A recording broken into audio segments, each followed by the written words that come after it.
kusumbuliwa. Obila ondio Nyamburko me oprario kod abich okinyi makawuono ya pedha ma apoya mane ipedhe geche mani kod okumba ma bandia.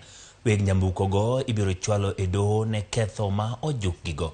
Kajambo marwa James Okoth ne ochopo ya pedha no mabende kambi machiwo okumba ma Direct Line Insurance uchiwe puonj ne joriembo go.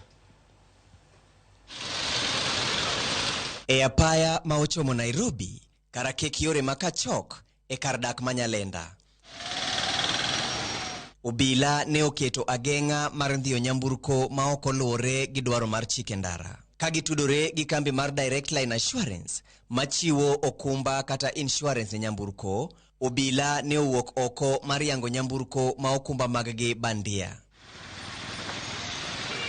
Apisas mag Direct Line Insurance bende ne omedo tiego joriembo e wi ber bedo gi okumba ma opodhi.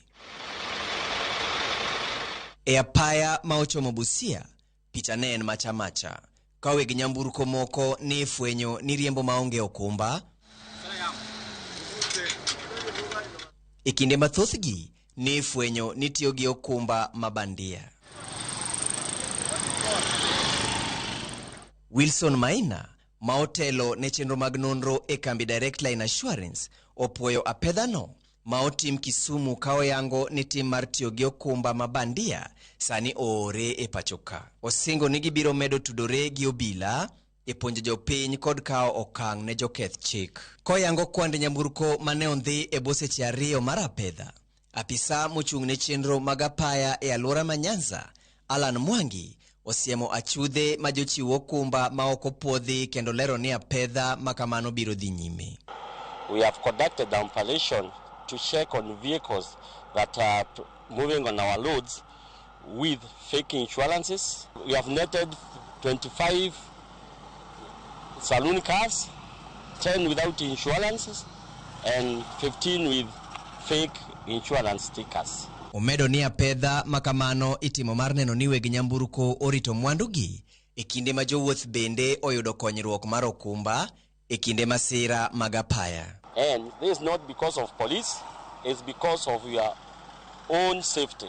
Because we have seen people being a millionaire today, and tomorrow you wake up a very poor man because of a vehicle having been involved in an accident, causing a lot of injuries or even fatality, and you are forced to compensate those people.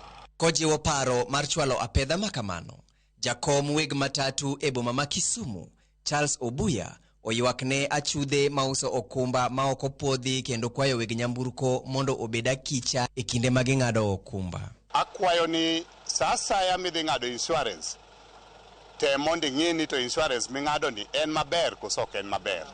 Kech oyudore ni sani wan gi cartels mawuotho mang'eny, ng'ado insurance to ging'ado mafake to gimiyo wat wetiyogo. The operation continues and we will net more vehicles because like today, within 2 hours, we managed to net all those vehicles. So we still believe there are more vehicles without insurance covers.